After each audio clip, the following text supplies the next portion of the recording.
ادام اللہ اقبال و صاحبزادہ وقار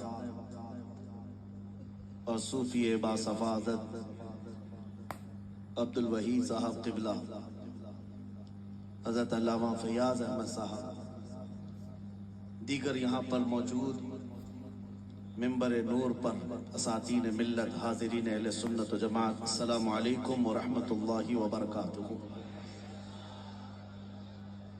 الحمدللہ الحنان المنان الذي خلق الانسان وعلمه البيان، والصلاة والسلام على رسوله سيد الانس والجان وعلى آله واصحابه ذوي الخير والإحسان، اما بعد فاعوذ بالله من الشيطان الرجيم، بسم الله الرحمن الرحيم، انما وليكم الله ورسوله والذين آمنوا الذين يقيمون الصلاة ويؤتون الزكاة وهم راكعون، صدق الله مولانا العظیم۔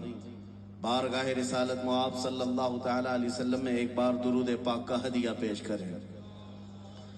اللہم صلی علی سیدنا و مولانا محمد معدن الجود والکرم وآلہ واصحابہ الکرام وابنہ الکریم وبارک وسلم صلاة دائمة سرمدا ابدا۔ اقبال کی ایک بات مجھے یاد آتی ہے، یہ مصرع کس شوخ نے محراب مسجد میں لکھا، یہ ناداں گر گئے سجدے میں جب وقت قیام آیا، اے میری غریبی کا تماشا دیکھنے والے، چل اے میری غریبی کا تماشا دیکھنے والے، وہ محفل اٹھ گئی جس دم تو مجھ تک دور جام آیا۔ یہ اقبال کی وہ باتیں ہیں جس میں اگر میں سمجھانے کی کوشش کروں تو بات پلے پڑ سکتی ہے کہ مجھے ایسا لگ رہا تھا کہ یہ 3 بجے کے قریب رات میں مجھے جو کھڑا کیا جا رہا ہے یہ میرے لیے ہی اقبال نے شعر کہا تھا، لیکن یہاں معاملہ کچھ اور ہے۔ شاعر یہ کہہ رہا ہے کہ جس وقت میرے ہاتھ میں جام آیا تھا اس وقت تک تو محفل ختم ہو گئی تھی، محفل ختم ہو گئی اس وقت تو میرے ہاتھ میں جام آیا، لیکن ناگور کی سنیت کو میں دیکھ رہا ہوں 3 بجے کے وقت بھی وہی شباب ہے جو دن کے 12 بجے ہوا کرتا ہے۔ اہل باسنی اس بات کے لیے قابل صد مبارکباد ہیں کہ آپ کا یہ مجمع بتا رہا ہے کہ محمد عربی صلی اللہ علیہ وسلم کے غلاموں میں تھکان نہیں آتی، اور سپاہی کو تھکنا بھی نہیں چاہیے۔ راتیں تو روز ہیں سونے کے لیے، کوئی ایک رات میرے مصطفیٰ کے نام پر ہم بیدار رہتے ہیں۔ بتاؤ اے سنیو یہاں پر ہو کیا رہا ہے؟ جلسے میں جو کچھ بھی آپ سن رہے ہیں میرے مصطفیٰ کی عظمت سن رہے ہیں، ان کے محبوبوں کے ترانے سن رہے ہیں۔ یقیناً یہ راتیں ہمارے اعمال نامے میں بہت بھاری مقدار میں پیش کی جائیں گی۔ میں اس منبر کا سب سے چھوٹا خطیب ہوں، بلکہ چھوٹا متکلم کہیں، بڑے بڑے خطباء یہاں پر موجود رہے، ان کے جوہر آپ نے دیکھے، اور صوفی صاحب قبلہ جس طرح سے چن کر کے ادارہ بنائے ہیں، منبر بھی شاید یہ چن کر کے بناتے ہیں۔ یہاں پر لفاظی یا پھر اس طرح کی گولہ باری نہیں دیکھی گئی، معنی خیز جملے آپ کے سامنے پہنچائے گئے۔ مجھ سے پیشتر مقرر حضرت مولانا کمال الدین صاحب جس درد کے ساتھ وہ آپ تک بیان کر رہے تھے، میں ان کا بے حد احترام کرتا ہوں کہ امت کو بیدار کرنے کے لیے یہ آوازیں ہیں بہت کم آج دستیاب ہیں۔ اگر یہ آوازیں اٹھ گئی تو آپ کو میں ایک بات بتا دوں، دشمنان اسلام بلکہ ظالم انگریز بھی یہی کہتا تھا، ان کے توپوں میں اتنا دم نہیں ہے جتنا علماء کی زبانوں میں طاقت ہوتی، اس لیے وہ علماء اہل سنت کے دشمن ہوا کرتے۔ 30,000 کے قریب علماء اہل سنت کو انہوں نے پھانسی پر چڑھایا تھا۔ غدر جنگ آزادی سے پہلے یہ جو 1857 سے چلی ہے، علماء اہل سنت کی جو قربانیاں ہیں، انگریز ان کا دشمن کیوں تھا؟ اس لیے کہ ان کو معلوم ہے ان کی زبان میں بلا کا اثر ہے، یہ جب بولتے ہیں تو لوگوں کے دلوں کو کھینچ لیتے ہیں، اور اسی لیے وہ کہتے ہیں توپوں میں اتنی طاقت نہیں ہے جتنی ان کی زبانوں میں طاقت ہے۔ میں کھلے عام گفتگو کرنے کا عادی ہوں، اس لیے کہ جتنا جینا تھا مولا کے شکر اور احسان کے ساتھ عرض کرتا ہوں اس زندگی میں جی لیا۔ ایک انسان کی خواہش کیا ہوتی؟ پڑھائی کرے، لکھائی کرے، اپنا گھر بنا لے۔ الحمدللہ رب تبارک و تعالیٰ نے میری حیثیت سے لاکھوں درجہ زیادہ مجھے دے دیا۔ ہماری وہ حیثیت نہیں تھی، کم عمر میں رب تبارک و تعالیٰ نے بے شمار چیزیں عطا کی، ہم جہاں تک جانا چاہتے تھے علم کے میدان میں پہنچ گئے، شادی بچے گھر بار سب ہو گیا، مزید اس دنیا میں جینے کی ہوس رکھنا میں سمجھتا ہوں فضول ہے۔ اب جو زندگی باقی ہے روئے زمین پر، ہم کو ایک حقیقت معلوم ہے، مرنا تو ہے ایک دن، بستر پر پاؤں رگڑ کر مرنے سے بہتر ہے میرے مصطفیٰ کا نام بلند کر کے دنیا سے جائے۔ اگر ہمیں مرنا ہی ہے، اس دنیا سے جانا ہی ہے، یہ محکم فیصلہ ہے مولا کا، تو کسی کے پر میں سر چھپانے سے یا کسی کی چادر میں پناہ لینے سے ہم موت سے نہیں بچ سکتے۔ موت سے جب بچنا ممکن ہی نہیں تو ہیلے بہانے ڈھونڈنے سے بہتر ہے کہ اللہ کا کلمہ بلند کرو۔ رب تبارک و تعالیٰ کی ذات پر یا قرآن پر یا نبی پاک صلی اللہ علیہ وسلم کی عزت پر جب بات آئے، ہمیں سر چھپانے کی ضرورت نہیں، سر باہر نکالنے کی ضرورت ہے۔ عزیزان گرامی وقار، یہ جلسہ ہے سرکار سیدنا غوث اعظم عبد القادر جیلانی رضی اللہ تعالیٰ عنہ سے منسوب۔ آپ کو میں یہ بات بتا دوں، ہو سکتا ہے برسوں سے ہم نے غوث اعظم کی کرامات سنی ہے، لیکن ان کی بے باک تبلیغ کو بھی دیکھو، ان کا بغداد میں ورود مسعود دیکھو۔ اس وقت بغداد میں غوث پاک آئے تھے جب وہاں پر ظالموں کی حکومت تھی، شیعہ نواز حکومت، اس طرح کے سیدنا ابو بکر صدیق اور حضرت عمر کا نام لینے پر مسجد کے دروازے پر کوڑے مارے جاتے تھے۔ اس وقت سلطان الاولیاء غوث الاعظم دستگیر رضی اللہ تعالیٰ عنہ نے اس امت کی باغ ڈور سنبھالی۔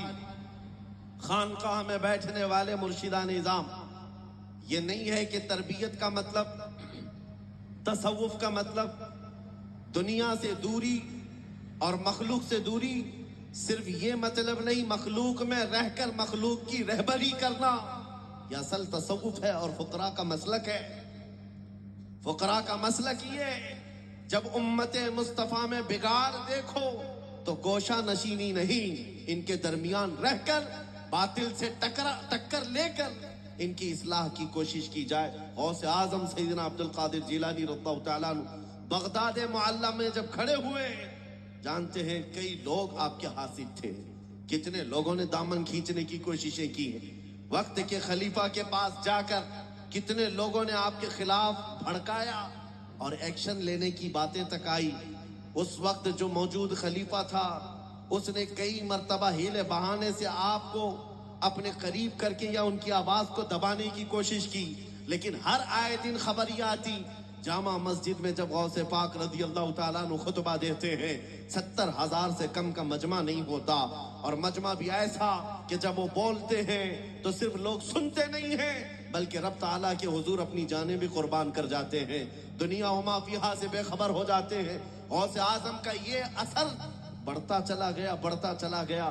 وقت کا خلیفہ ایک بار پیسوں کی گڈی لے کر کے یا اشرفیوں کی تھیلی لے کر غوث پاک کے پاس آیا تھا کہ بہت سارے فقیر تھوڑا نذرانہ دکھا دیں تو ہماری مروت کرنے لگ جائیں گے، ہماری طرح بات کرنے لگ جائیں گے۔ ہر زمانے میں لوگ پیسوں سے خریدنے کی کوشش کرتے ہیں۔ علماء ذوی الاحترام، یہاں سے آج امامہ باندھ کر جانے والے فیضان اشفاق کے طلبہ، یاد رکھو جب کبھی کوئی تمہیں سکہ دکھائے ٹھوکر مارنا اور پھر کہنا اپنا سب کچھ گنبد خضرا کل بھی تھا اور آج بھی ہے۔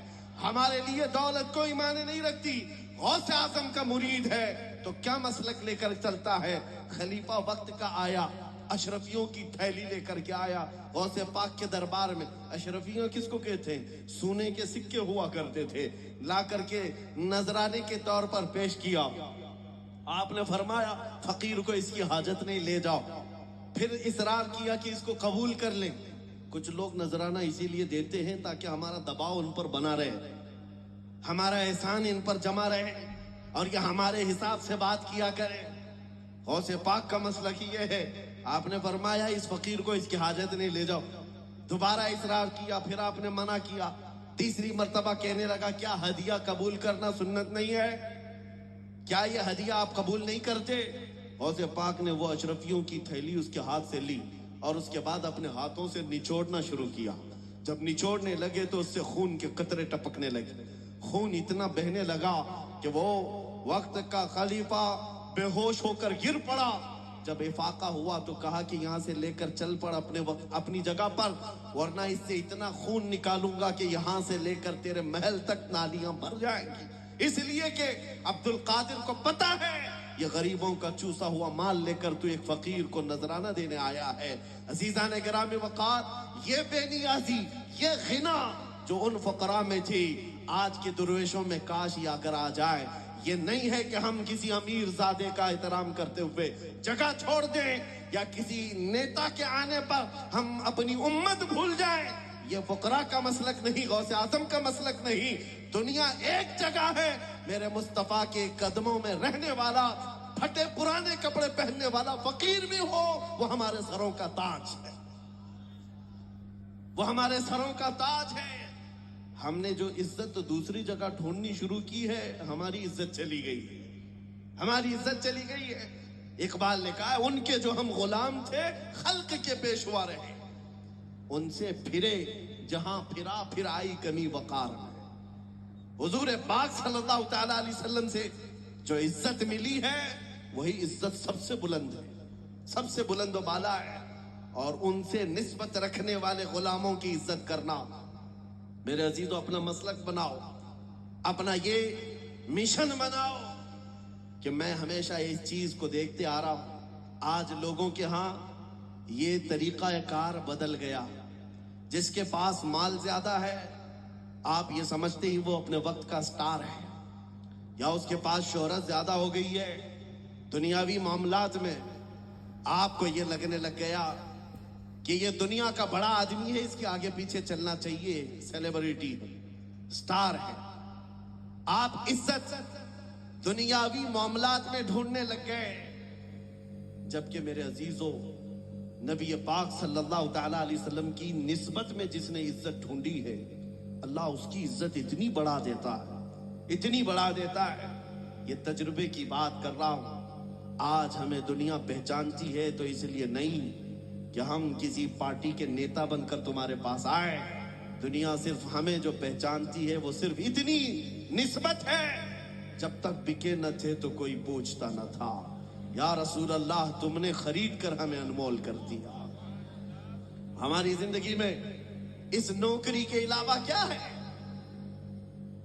آج سرکار غوث اعظم عبد القادر جیلانی رضی اللہ تعالیٰ عنہ کی نسبت سے یہاں جمع ہے تو ان کا مسلک یاد کرو. حق بولنا اور دنیاوی اسباب سے نہ گھبرانا یہ غوث اعظم کا بہت عظیم مشن تھا. اس وقت حق بول رہے تھے جس وقت حضرت ابوبکر حضرت عمر کا نام لینے پر بھی کوڑے مارے جا رہے تھے، اس وقت بول رہے تھے. آج آوازیں اگر کھل گئی ہو سکتا ہے ایک گردن کٹے گی، دو گردنیں کٹے گی، لیکن ایک بات یاد رکھو، کتنے غازی مارو گے ہر گھر سے غازی نکلے گا. یہ مصطفیٰ کریم صلی اللہ علیہ وسلم کا چمن ہے. قرآن کہتا ہے اللہ کے نور کو یہ اپنے منہ کے پھونکوں سے بجھانا چاہتے ہیں، ایسا کبھی نہیں ہوگا. اللہ اپنے نور کو صبح قیامت تک مکمل کرے گا. یہ دین اسلام کا چمن لہلہاتا رہے گا. آج میرے عزیزو ایک طریقے سے میں کہتا ہوں آزمائش کا دور تو ہے ہی. دل پسیج گیا ہے فلسطینیوں کا ظلم دیکھ کر، فلسطینیوں پر ہونے والے مظالم کو دیکھ کر، لیکن ساتھ میں بار بار ایک ٹیس اٹھتی ہے دل کے اندر. روئے زمین پر ایسے مومنین کی جماعت صرف ہم نے کتابوں میں پڑھا تھا. آج ان بچوں کے اندر وہ اس ایمان کی استقامت کو ہم دیکھ رہے ہیں. ان کے چھیتڑے اڑ گئے, ان کے سامنے ٹکڑے کر دیے گئے, ایک ایک قبر میں 80 مردوں کو دفن کر دیا گیا. پھر بھی جا کر ان سے پوچھو کیا زمین بیچو گے, وہ لات ماریں گے اور کہیں گے نہیں یہی رہیں گے, یہی رہیں گے. میاں ہم تو گھبرا کر کے بلبلے سے بلبلا اٹھتے ہیں, چھوٹی سی تکلیف پر بلبلا اٹھتے ہیں. مصیبتوں پر جمے رہنا اگر تمہیں تقریروں سے نہ سمجھ میں آئے تو غزہ کے بچوں سے تو سیکھ لو, فلسطین کے مظلوم مسلمانوں سے سیکھ لو. قرآن کا وعدہ سچا ہے. ایک نیوز رپورٹر جا کر ایک چھوٹی بچی سے پوچھ رہا ہے, 10 سال کی بچی ہوگی, اس سے پوچھ رہا ہے تیرے گھر میں اب کون کون باقی رہ گیا؟ وہ کہتی ہے ماں بھی ختم ہو گئی, باپ بھی ختم ہو گیا, میرا چھوٹا بھائی تھا وہ بھی ختم ہو گیا, کوئی نہیں ہے. کہا کہاں رہے گی؟ مسکراتی ہوئی کہتی ہے کیا قرآن میں اللہ نے نہیں فرمایا الا ان نصر اللہ قریب؟ آگاہ ہو جاؤ کہ اللہ کی مدد قریب ہے, اور میرا یقین ہے میرا خدا زندہ ہے, اس کی مدد آئے گی. یہ کیسا توکل ہے, یہ کیسا ایمان ہے. میں اپنے نوجوانوں سے کہتا ہوں تمہیں پہنچی ہوئی تکلیفیں کچھ نہیں ہیں. ہندوستان کی اس سرزمین پر لوگ ابھی سے گھبرانے لگ گئے, ڈرنے لگ گئے. کیا ہوگا؟ ارے چور چمار آئے, جنگل میں رہنے والے ایسے جانور حکومتوں پر بیٹھ کر کے اگر کسی غریب کی گھر پر بلڈوزر چلاتے ہیں تو تم خوف نہ کھانا. ارے تو یہ کیڑوں سے بھی کم طاقت رکھنے والے بابا ہیں, کیڑوں سے بھی کم طاقت رکھنے والے بابا ہیں, جن کی ہیبت سے تمہیں گھبرانے کی ضرورت نہیں, ڈرنے کی ضرورت نہیں. ان کو للکار کر کے کہو تم نے تو ایک گھر نشٹ کیا ہے یا کسی کی دکان پر بلڈوزر چلایا ہے, یہ تو دیواریں ہیں بن جائیں گی. جس دن تمہارا من کرے سینے پر چلاؤ, اس وقت بھی ہم اپنے نبی کا نام پکارتے رہیں. یہ کیا چاہتے ہیں؟ صرف یہی کہ اس طرح یہاں پر ماحول نہ بنایا جائے, نبی نبی نہ کہا جائے, حضور کی شان میں گالیاں دی جاتی رہیں اور ہم خاموش روٹیاں سیکتے رہیں. یہ یہی چاہتے ہیں آج. اسی لیے میرے عزیزوں کتنے جلسے ایسے جہاں پر مجھے اسٹیج پر چڑھنے سے پہلے ہی آرڈر آتا ہے کہ ٹھیک ہے آپ کا جلسہ ہو رہا ہے, آپ کی تقریر ہو رہی ہے, لیکن اس میٹر پر نہ بولیں, اس میٹر پر نہ بولیں. ہم نے کہا جلسہ آپ کینسل کر لو, آپ پرمیشن نہ دو, یہ سب گوارا ہے, لیکن زبان کو بند کرنا یہ ہم کبھی گوارا نہیں کریں. جو بولنا ہے وہ بول کر رہیں گے. ہاں غیر قانونی بات نہیں کرتے, کسی کے اوپر زبردستی تانا کشی نہیں کرتے. جب ہمارے دین پر کبھی کوئی انگلی اٹھائی جاتی ہے تو ایک بات یاد رکھو, چند مہینے گزرے ہوں گے, ڈپارٹمنٹ کے لوگ گھیرے ہوئے بیٹھے, کہا کہ مولانا آپ ہی کیوں چلاتے ہیں, آپ ہی کیوں چلاتے ہیں, اتنا لوگوں کو پرووک کرتے ہیں آپ. میں نے کہا یہ اس وقت کی بات ہے جب ایک ظالم کتا ماں عائشہ صدیقہ پر بھی بھونک رہا تھا. میں نے وہ ڈپارٹمنٹ میں موجود بڑے آفیسر صاحب سے کہا اگر میں یہ ایک بات آپ سے پوچھوں کہ آپ کی ماں بدکار تھی تو آپ کو کیسا لگے گا؟ ابھی میں مثال دے رہا تھا, وہ کرسی سے کھڑے ہو گئے. کہا میں تو آپ سے بات کر رہا ہوں, آپ تو میری ماں پہ چلے گئے. میں نے کہا آپ کی ماں پہ گیا نہیں, صرف مثال کے طور پر پوچھ رہا ہوں, آپ کو کیسا لگے گا؟ ارے ایگزامپل دینے کے لیے بھی آپ اپنی ماں کو گوارا نہیں کرتے.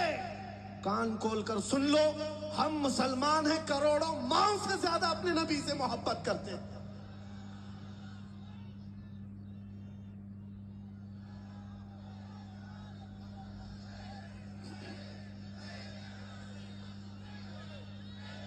بس آج کا ایک پیغام میں دے کر کے جاؤں گا جو بریلی کی سرزمین سے اٹھا تھا. اعلیٰ حضرت نے فرمایا تھا خوف نہ رکھ رضا ذرا, تو ہے عبد مصطفیٰ. خوف نہ رکھ رضا ذرا, تو ہے عبد مصطفیٰ. تیرے لیے امان ہے, تیرے لیے امان ہے. یہ علماء جو بیٹھے ہوئے ہیں ان کی آوازوں کو کھول دو, ان کے گلوں کو آزاد کر دو, ان کے ممبروں پر، ان کے محرابوں پر تم پابندیاں نہ لگاؤ کہ مولانا حالات خراب ہیں، یہ نہ بولو وہ نہ بولو۔ یہ معاش کے مارے ہوئے بیچارے تمہارے حالات کو دیکھتے ہوئے خاموش ہو جاتے ہیں، اور اس طرح سے قوم کے اندر بزدلی آنے لگ جاتی ہے۔ میں علماء سے بھی کہتا ہوں اگر اس طرح کی نوکریاں چھوٹتی ہیں تو چھوٹے، اللہ رزاق ہے، مسبب الاسباب ہے۔ اگر ایک دروازہ قوم بند کرتی ہے، میرا مولا 70 دروازے کشادہ کرے گا، لیکن حق بات بولنے سے کبھی پیچھے نہ آئے۔ سرکار غوث اعظم عبد القادر جیلانی رضی اللہ تعالیٰ عنہ ممبر پر کھڑے ہو کر تقریر کر رہے ہیں، بیان کر رہے ہیں، مجمع بہت بڑا ہے۔ اچانک چھت کے اوپر سے ایک کالا سانپ گر گیا، اور وہ بھی کہاں؟ آپ کے کندھے پر گرا، پھر آپ کے اندر داخل ہوا، آستین میں آیا۔ سانپ ہے، اور وہ بھی خطرناک قسم کا کالا سانپ۔ بیان جاری رہا، بیان چلتا رہا۔ لوگ تھوڑے سے ادھر ادھر ہو گئے، کچھ منتشر ہو گئے، کچھ جمے ہوئے بیٹھے رہے، لیکن آپ کی خطابت میں ذرا برابر بھی نہ لغزش آئی، نہ کبھی پھسلن دیکھا، برابر فصاحت و بلاغت کے ساتھ بیان جاری رہا۔ وہ سانپ گھوم پھر کر کے واپس چلا گیا۔ جب بیان ختم ہوا تو لوگوں نے پوچھا یہ کیا بات تھی؟ یہ سانپ آیا اور آپ بیان جاری رکھتے رہے، اور اس کے بعد بھی آپ نے کلام کو مکمل کیا۔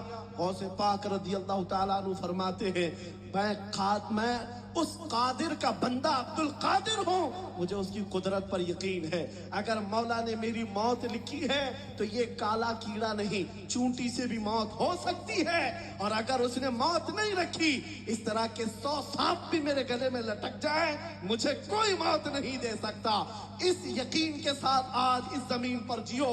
اے سنیو، اگر ہماری موت لکھی ہے، ہم کسی روڈ پر پھسل کر کے بھی مر سکتے ہیں، لیکن اگر موت نہیں لکھی ہے تو مودی اور یوگی سے بھی کچھ نہیں ہو سکتا۔ کون ڈرایا ہوا ہے تمہیں؟ کون ڈرایا ہوا ہے؟ کیا جیل کی سلاخیں مومن کو پابند بنا دیتی ہیں؟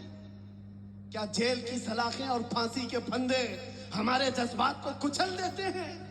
ان کے آباء و اجداد میں حضرت مظفر حسین کچوچوی تھے۔ فرماتے تھے جب ان کو قید کیا گیا تھا تب آپ نے ایک شعر کہا تھا، مظفر کو مقید نہ سمجھ اے سیاد، مظفر کو مقید نہ سمجھ اے سیاد، میری یہ اسیری بھی سنت آبائی ہے، میری یہ اسیری بھی سنت آبائی ہے۔ تمہارے جذبات نہ جیل کی سلاخوں سے ختم ہوتے ہیں، نہ ہی پھانسی کے پھندوں پر ختم ہو جاتے ہیں۔ دنیا نے یہ سارے ٹرائل کر کے دیکھ لیے۔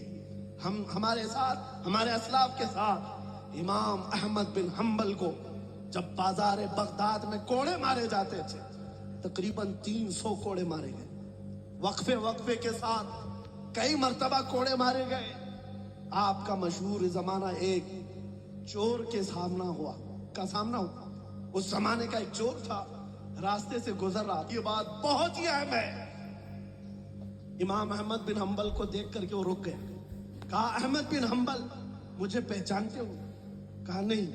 کہا میں فلاں ڈاکو ہوں، فلاں چور ہوں، چوری کے جرم میں اب تک میں 1500 کوڑے